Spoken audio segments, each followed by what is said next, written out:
I met her at Sunday Mass in a small parish nestled in a narrow alley.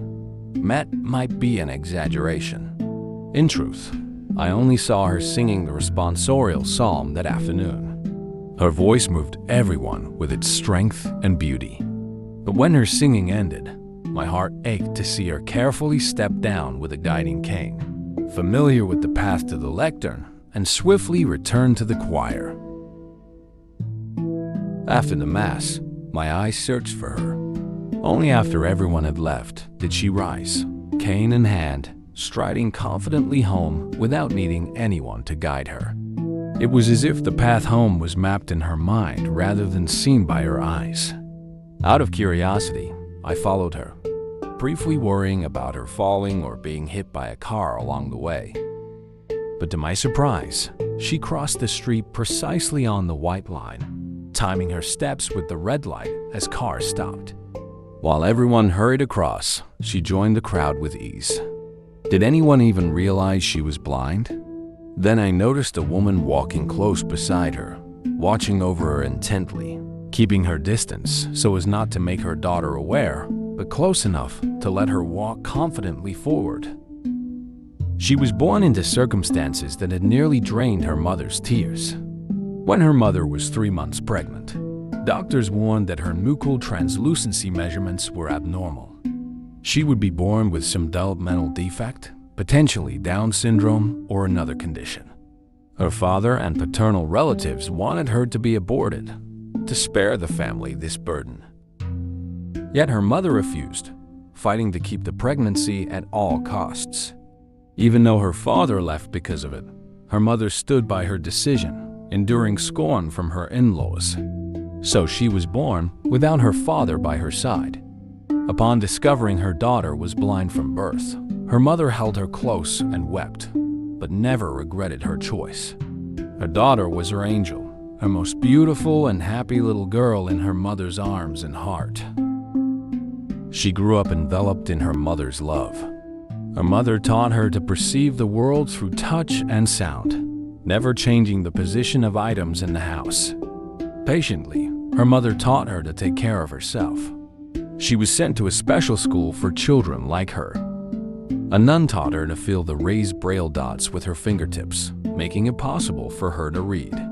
Though the nun could see, she would close her eyes to imagine her student's world, showing her how to feel the tiny raised dots that form letters. The New Testament was the first book she read. Through it, she discovered a loving God, a faith strengthened by her mother's love, each page of scripture confirming her faith. At school, she was also taught music learning to play by feeling each note with her fingers and listening carefully. Her ear for music was keen, allowing her to learn quickly, with music flowing naturally from her ears to her hands. At this special school, people connected through daily touches and unique voices to recognize each other. She also learned how to bake bread, feeling the elasticity of the dough with her hands, tasting the flavor with her tongue, and using her keen sense of smell to determine when the bread was perfectly baked.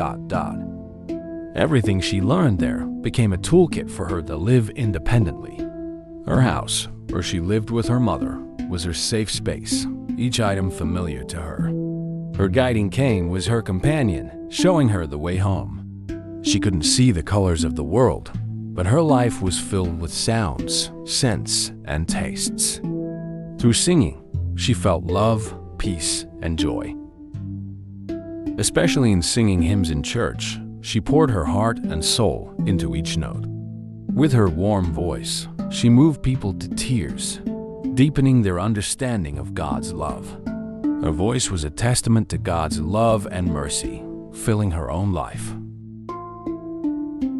She shared her life story with me, her pain and shame from being blind, her self-consciousness, the rejection she felt when her application to work in a bakery was dismissed with the words, "Better to donate money than to hire a blind person." Despite excelling in her baking class, she returned home discouraged. Yet her mother was there to listen, comfort, and encourage her to try again. She couldn't see if her mother was beautiful, Nor did she know what others thought of her mother raising a blind child alone. But her mother was her everything, the eyes guiding her towards happiness and a future. Eventually, she found a job, though she had to work harder than most to succeed. Holding her first paycheck filled her with happiness. Her smile grew even brighter when she spoke of the hymns she had sung in church for 12 years. To her, singing at each Mass was a tremendous blessing. She didn't know if anyone noticed her voice, but she sang with her whole heart for God. And she knew that at every Mass, her mother was there, listening and singing with her. Meeting her has given me a new friend and a teacher in resilience and optimism, inspiring me to live with a stronger faith. Above all, I have come to appreciate the boundless love of a remarkable mother for her joyful daughter.